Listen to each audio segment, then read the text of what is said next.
Today we are interviewing Tim Gavin, which, dude, I'm stoked about. Tim and I go way back.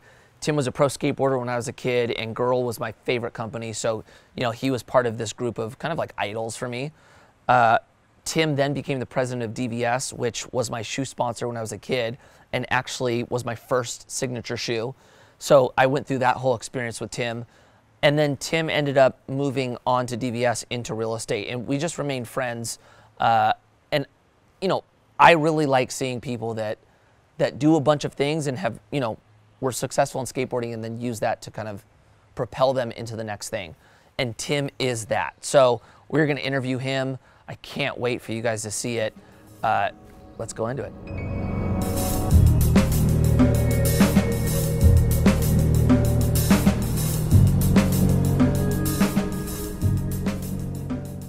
Dude, first off, I'm stoked you're here. This is just having like the history and past we had to go. This is a long time coming, pretty buddy. Cool. That's right. So let's go all the way back to when I'm like a kid.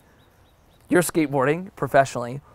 Were you like concerned about what was coming next while you were skating? Were you worried about it? So, yes. My whole, everything about me is fear-based. Oh, me too, unfortunately. No, Chilly. so I battle with myself a lot in regards to some of my biggest assets or some of my biggest liabilities. Yeah. And for me, it's like I always knew this naturally, that I always had to be thinking of the next thing. Yeah. So, you know, when I was, the best thing that's ever happened to me in my life was that I became passionate about something at an early age. Skateboarding, you know, because it was something at such an early age where it was like, okay, this is great. This is something so awesome. This is what I want to do. Yeah. And it made everything, it made me who I am in every fabric, from personality to professionally, everything. So I dropped out of high school when I was 15. Kids, stay in school, please. Because first and foremost, I'm very lucky. Yeah. My dad's Irish, you know, I have the Irish luck. But knowing that I dropped out of high school at 15, although being super passionate about something, I was lucky in that regard, because I knew I wanted to become a skateboarder. So I did, you know, that had kind of been happening. Things seemingly happened fast. You know, nowadays, since we need, everything's, you know, money, and it's like things happen slower, it seems like. But making $1,500 a month, I was like, wow, this is incredible. I was saving money. Yeah. But because there's always new generations with everything, technology, skateboard, whatever it is, something inside me knew that I had to think of something, you know. This wasn't going to last forever. I was never delusional in that regard, because of the Mikey Taylor generation was coming, whatever it may be. And I couldn't do switch dance.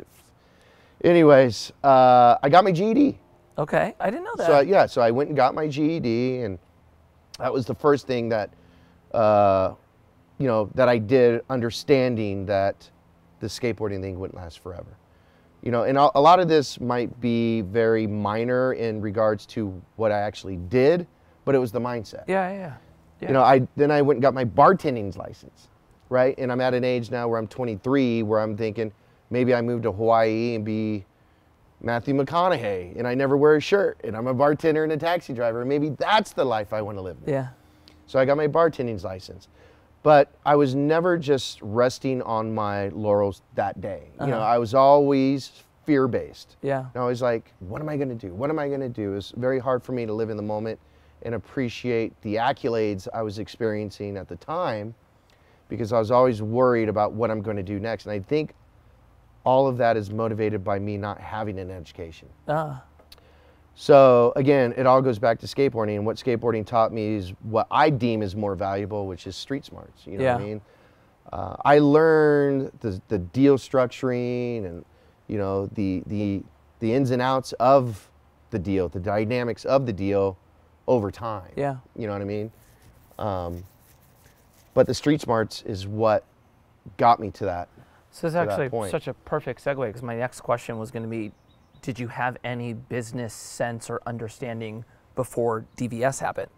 And it sounds like, and correct me if I'm wrong, you were already trying to figure out what was going to happen next. Yeah. It sounds like, you know, and with skating, like, dude, you do build up street smarts, and once you get into business, there are a lot of things that correlate, maybe not the, you know, terms. Right. But how did you go into DVS, and what was that experience like? Because from the outside looking in, I was just a kid at this time. It just looked like you left skateboarding at a young age. Yeah. Right? I get that question constantly, and it's like, because for kids, we're always like, why isn't he a skater? Like, I get that all the time, and I totally understand it. Because when you're young, you're like, I just want to listen. The biggest thing that I can tell, and I tell my son this, the biggest thing that I can tell anybody is, you have to find your motivation. Yeah. You're either motivated by inspiration or desperation. Yeah. You know, kids that are in the ghetto that are poverty stricken, they're motivated by desperation. Music or sports is what's going to get them out of poverty. Yeah. Right? They're desperate. Or you get somebody who's super inspired by something, and that's their motivation. Yeah. You know what I mean? I tell my 13-year-old son, what is your motivation? You're going to have to figure it out. And I said, give me a 1, 3, 5-year plan. Like, what does that look like? You know, in 5 years, you're going to be going to college, you know, work backwards. But he's got to find that motivation. So for me, to answer your question, I didn't have any experience. But what my motivation was, which was my experience, was I was desperate. Yeah. I was desperate to be successful. I wanted to be successful. I wanted to have what I never had growing up. Yeah. You know, and sometimes that comes at a fault because, you know, I want to give my children everything I didn't have, but there's a fine line there. Totally. You know what I mean? So,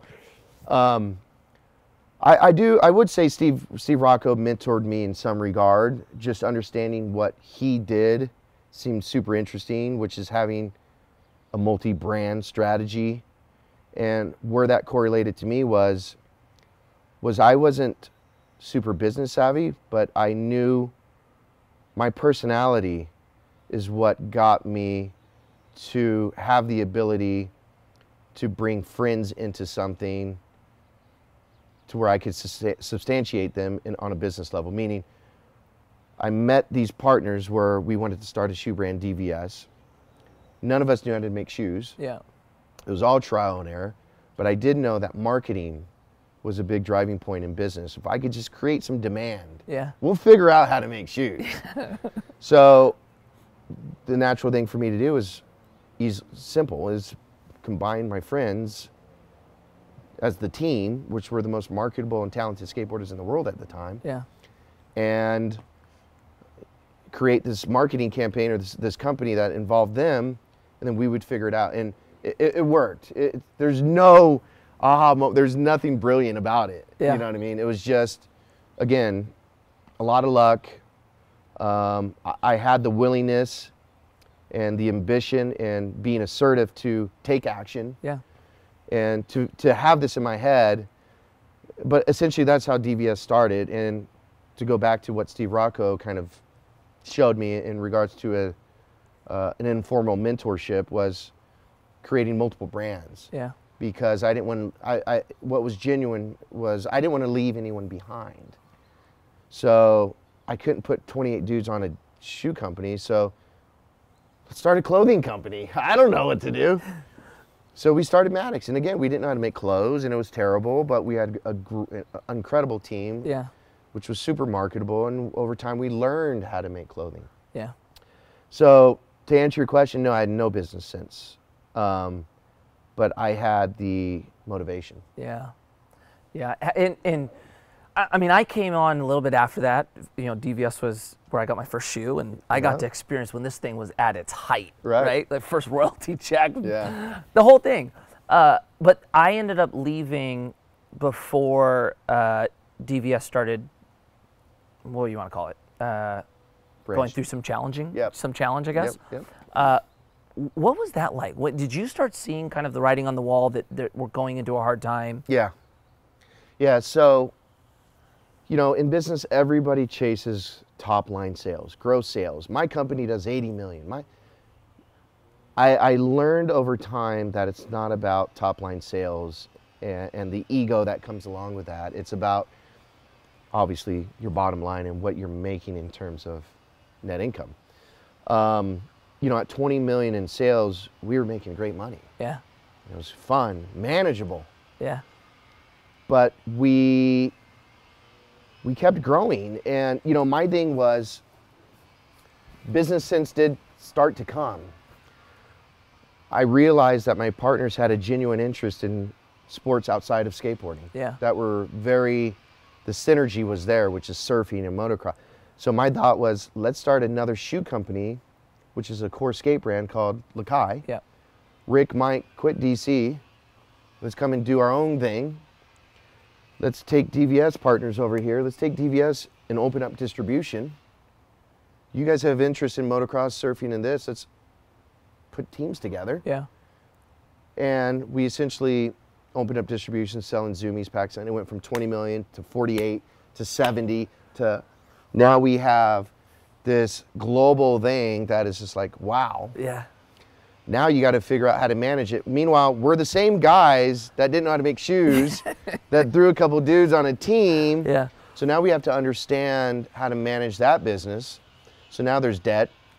We had a $20 million revolving line of credit, you know, and then, you know, essentially what happened was, did we see it coming? Well, in 2007, when basically the global macroeconomics fell to pieces, That's right.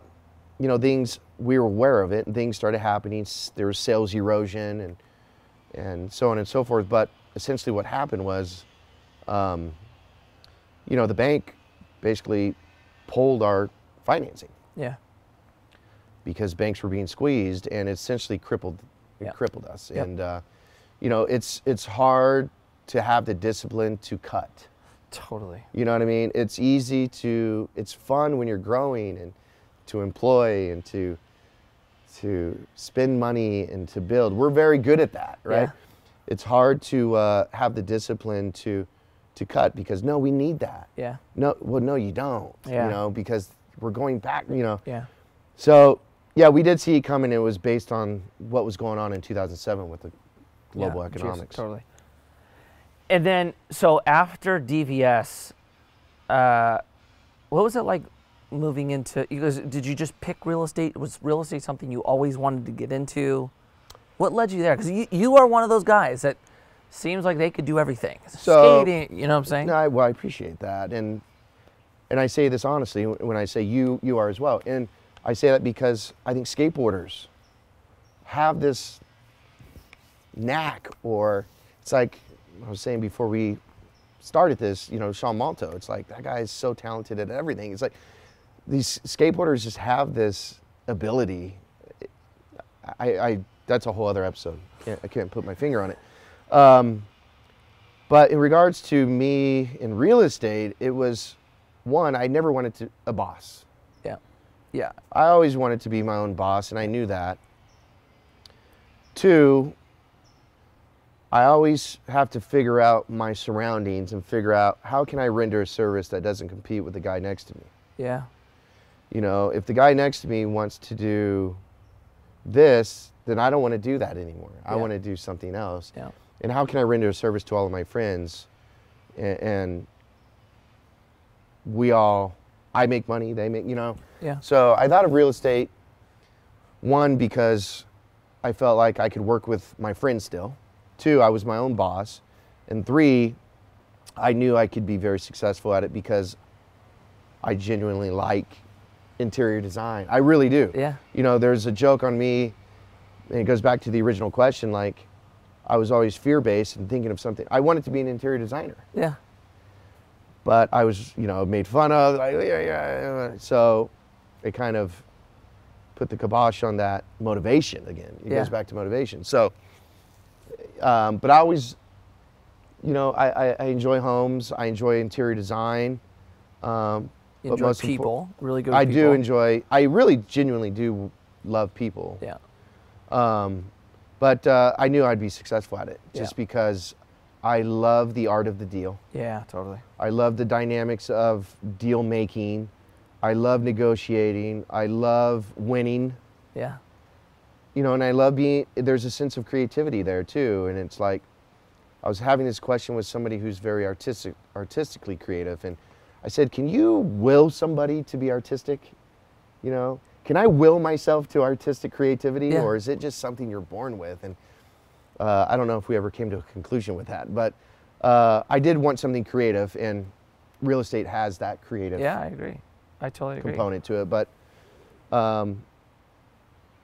that's kind of how the real estate thing happened, and I love it. Yeah. You know, I love it. I think I love it as well. Yeah. You're starting to see a lot of skaters kind of that becoming their second career. Matt Miller, I think, is the newest one Yeah. in real estate. I'm trying to get him on my team. I know you know, dude, get him. He's a good one. Yeah. What is it about real estate that you think pairs well with the skateboard mentality? I honestly think it's just being. Look, skateboarders have been on their own since they're probably 8 years old, Yeah. 10 years old. The organized sports element has been completely removed, and that's why there's this dysfunctional social aspect to it all, right? I have kids, and I'm at their fucking practices in the stand. You know what I mean? Like Yeah. that generation. This generation is different, but my parents had to work multiple jobs. They weren't around. I couldn't be in organized sports. It just, the support wasn't there, so to speak. Yeah. So seeing the kids in the neighborhood skateboarding, just getting a board and going out in the streets was super easy to do.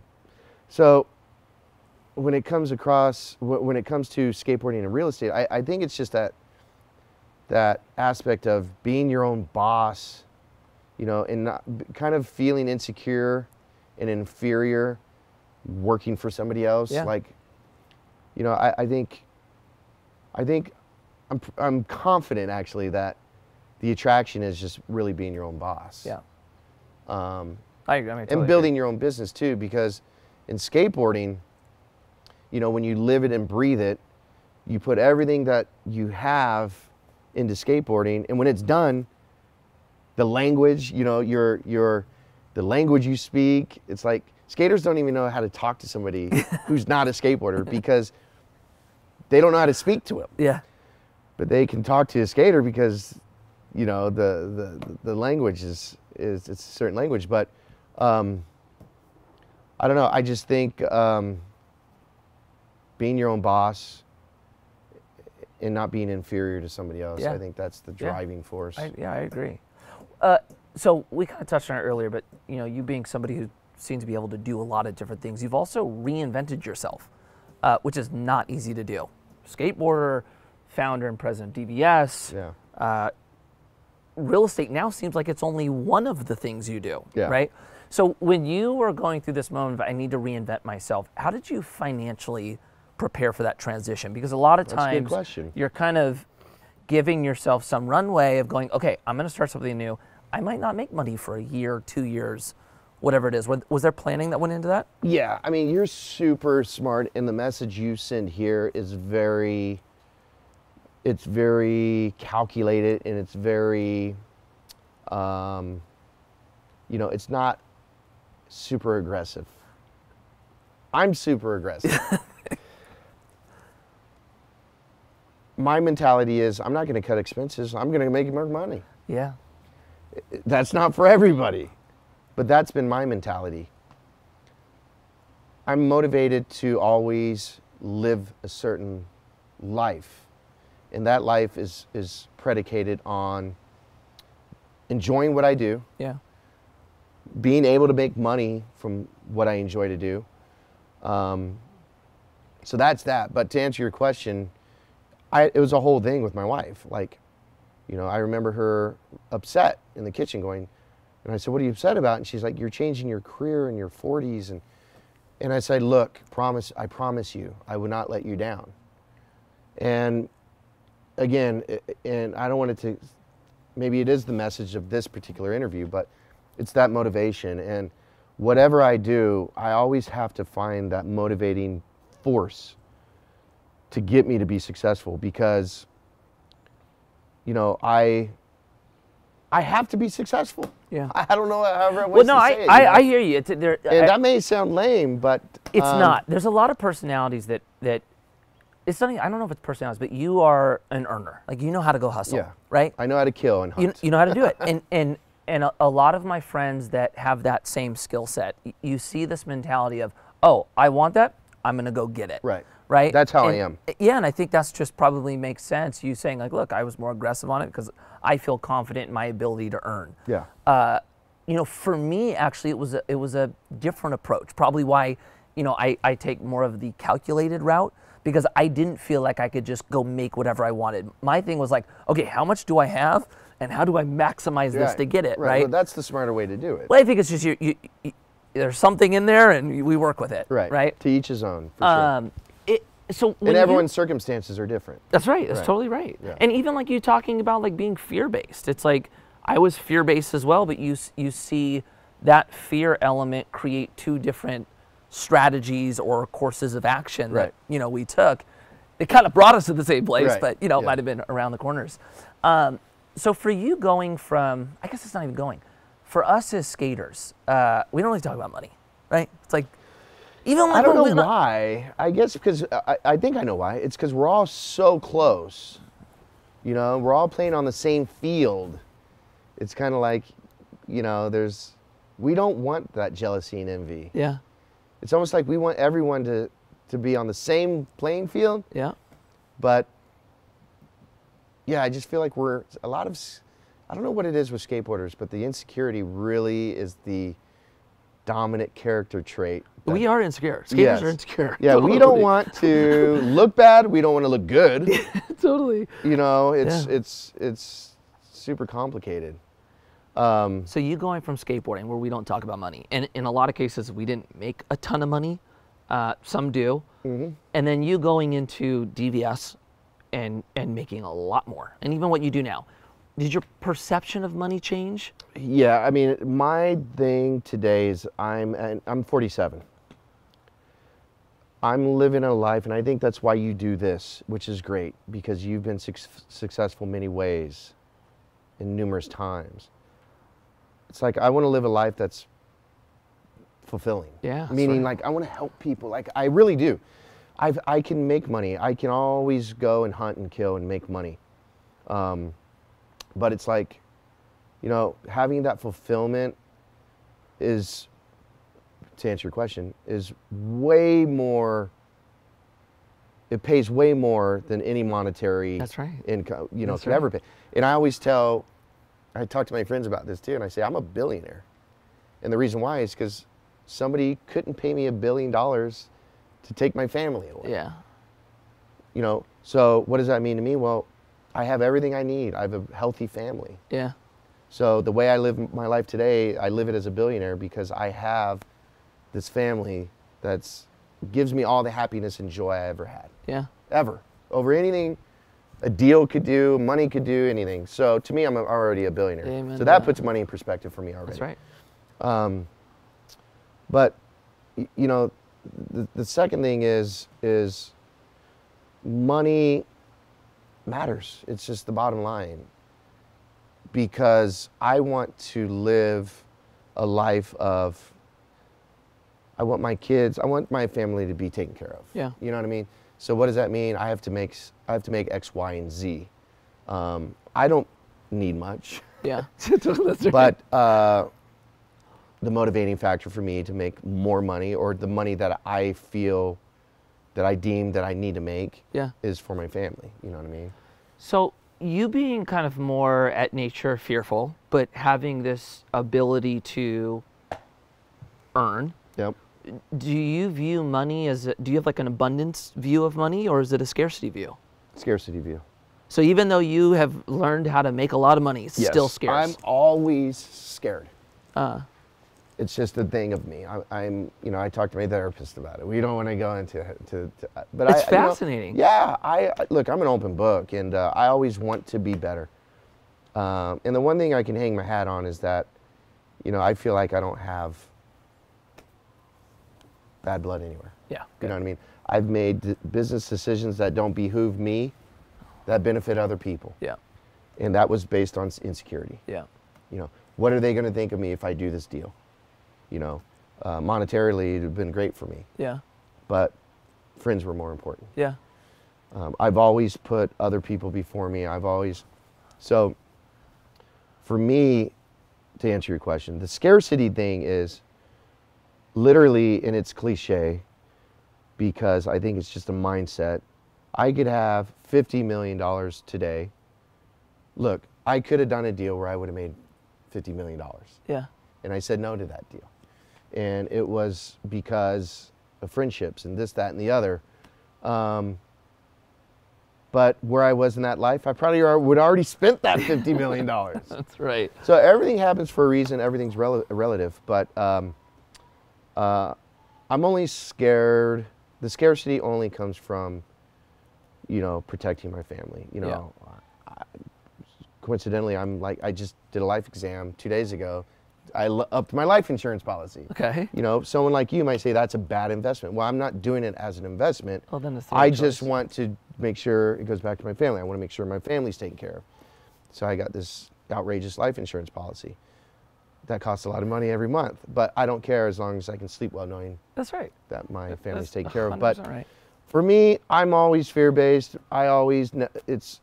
Look, when I used to say to myself when I was skateboarding, I just want a house. Yeah, I remember. I moved into too. my house. I swear to God, the day I moved in, I want a bigger house. I want a bigger house. That's right. I don't know what it is.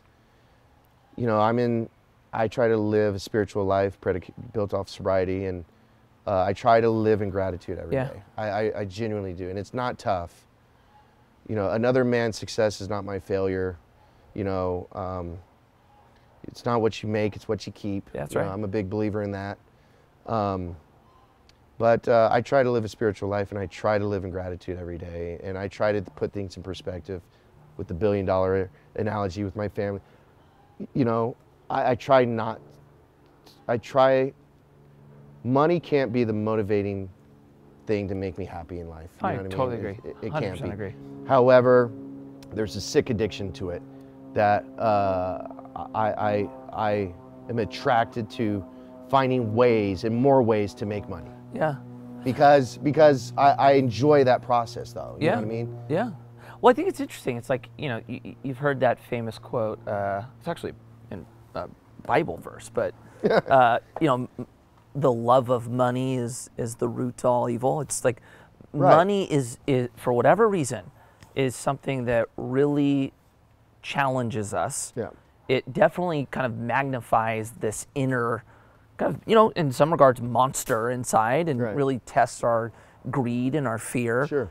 But also, like, you know, I think the interesting part is like managing it, and how managing money in a lot of ways reflects how you manage your life. Because if you can successfully manage something that is so polarizing and is so easy to, let's call it, corrupt, well, then anything else in life shouldn't be as tough as that, right? One thing I'm fascinated by is you know how to make money. You have the fear component. You talked about spending. You talked about saving. For you now, how do you balance the ability to earn and then the priority of saving what you earn, and then what are you doing with that savings? Does that make sense? Yeah. It's funny because I talk to so many people. Because you touched on a point, not to cut you off, but it's like a lot of times when people learn how to make a lot of money, they spend a lot of money. Sure. Right? Kev, we had a thing with Kevy on. Kevin's like, look, I can't wait to get my first $1 million house. You guys, $1 million house. I want the $2 million, right? Yeah, and it's just, I think there becomes a new challenge when you know how to make money. Yeah.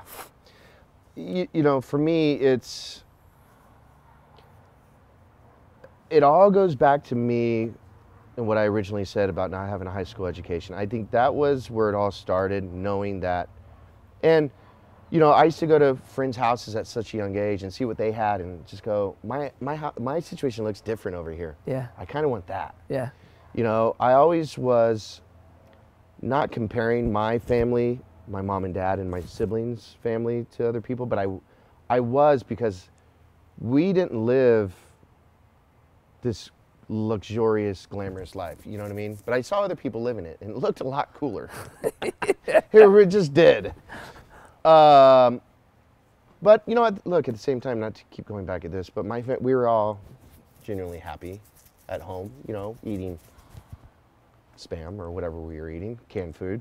So for me, it all went back to those days, just knowing that I always wanted what I never had. You know Yeah. what I mean? It was always that I wanted success. I wanted everything that came with success. Yeah.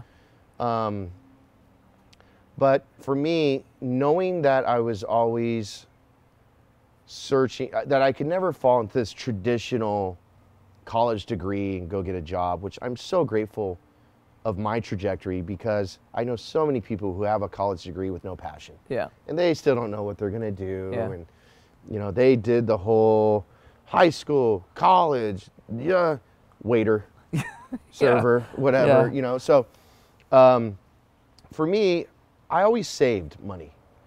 You know, for me at an early age, I was reading about stocks, dollar cost averaging. You know, I was always trying to figure out a way to,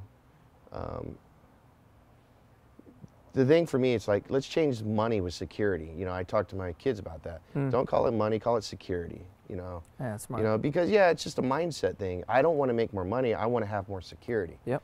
So for me, it was always like, I need to save, I need to save. I was very frugal, for lack of a better word, in how I spent my money. If I did spend money, I want it to be in the form of some sort of investment, whether it be voluntary or involuntary, meaning my first home, whatever it was.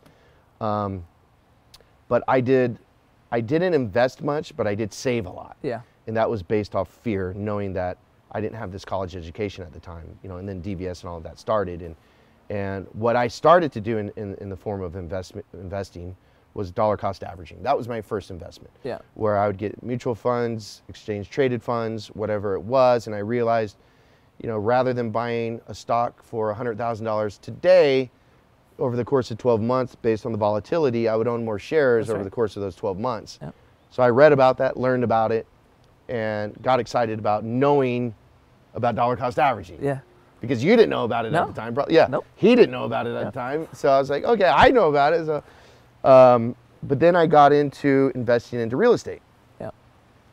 I bought a single family home and my approach to real estate was very poor. It wasn't location. It was value. What can I afford today? So I bought in Las Vegas, which was a fucking disaster. And I ended up walking away from that house. Yeah. It barely cash flowed. I never saw the house. You know what I mean? It's just like bad investment, real estate investment 101. Then I bought a duplex in Phoenix, which did okay. Yeah. So I'm learning now. Yep, that's right. Trial and error, and that cash flowed well. Sold it, made money. I sold it because of, it was just me not have, it was in Phoenix, but the property management didn't want, something happened with the property. And I said, you know what, let's just sell it. Yeah. It was a convenience thing for me. And then what I did was I started an LLC with 4 friends. In golf, you know, 4, you miss a bad shot. So we called it 4 friends. It was me, Atiba, Akko, and Jaime. And I put the LLC together and I said, let's invest into this multi-unit building in Phoenix. Yeah. And we bought a 24-unit building. And I bought it. I got the management company to manage it. 3 months later, the management calls me and says, Tim, it's on sacred Indian land. Stop. We don't want to manage it anymore. So I'm like, all right, let's sell that. Meanwhile, I'm buying and selling like Warren Buffett over here, inadvertently. But we made money. Good. We made money, and then we kind of pumped the brakes. Yeah. Kind of pumped the brakes. But so that was that's kind of where. So to finalize the answer to this question. You just got started and learned through the yeah, it kind of, but again, it's just, I was never a flashy guy anyways, you know what I mean? I wanted to share my wealth, you know, when I was having a good time with the boys, it was drinks were on me, you know? But to me, that was an investment. Yep. Sure, you know, it's like, you know? So yeah, it started with stocks and real estate, but I saved a lot. I think that's based on scarcity and fear. I saved more than I invested because I had to learn about investing at the time. Your network or some of the people that you know now are at a really high level, right? Is there one thing that you see amongst all of them in similarity that you might not see? No. No. No. No, and that is such a good question in regards to it being very difficult to answer. Yeah. You know, there's people that Because everyone wants to know why. How do people figure out being? How do how people do you make be money? How do you do successful? it? Right. Yeah. Is there one thing, and if I grab this, I can do it? Yeah, look, you know, there's general terms that have been told to us. You know, what are the identify what you're good at when you're not good at. You know, what does that 1, 3, 5 year plan look like? Build a roadmap for that 1 year plan. You know, what is that going to look like to hit that 1 year goal? You know, we've all done those exercises, but is there? I don't think there's anyone in this world that's saying, I don't want to be successful. Yeah. Yeah. So everyone's looking how to be successful on whatever level they consider being successful. Yeah. You know what I mean? But you know, in regards to our sphere of influence, you know, Buscemi is a guy who comes to mind constantly, and you know, he spoke the other day about his truff business, and so blown away by what they did there. And Buscemi seemingly does it over and over again, and John just has this ability to just know what's up. Yeah. You know what I mean? And it's so general to say that, but it's so difficult to execute. Yeah. You know, and that's kind of like, can you will yourself to what John has in terms of that informal attribute? I don't know, you know what I mean? I do know what I have, whether it be the gift of gab or my personality, that I know I can tap into and figure out what, you know, thing that I should be doing, whether it be real estate to where I enjoy people and talk to people. I don't know, but John seemingly is that person who does it over and over again because he has that. You know, I don't know,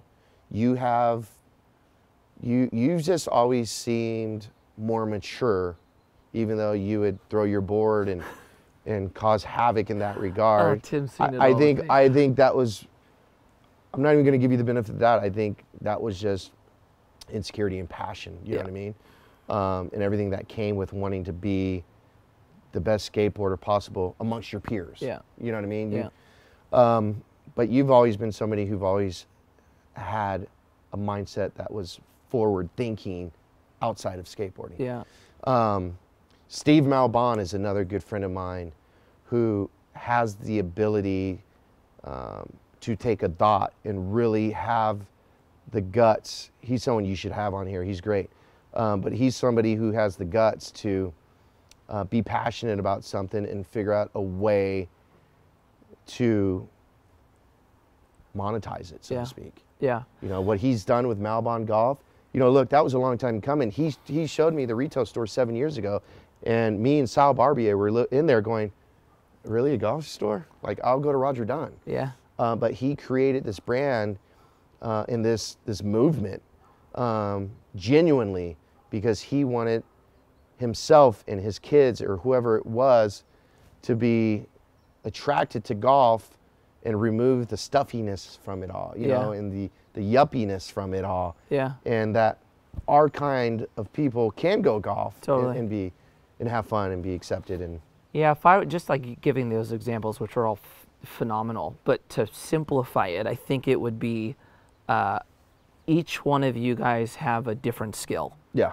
And it's finding out what you are the best at and then driving that forward, right? You know, I say that in partnerships too, because if you have a partner that wears the same hat as you, you have one too many partners. That's right. Right? Absolutely. So it's like you need that dynamic and you need that synergy. Yeah. And that's what makes partnerships hard.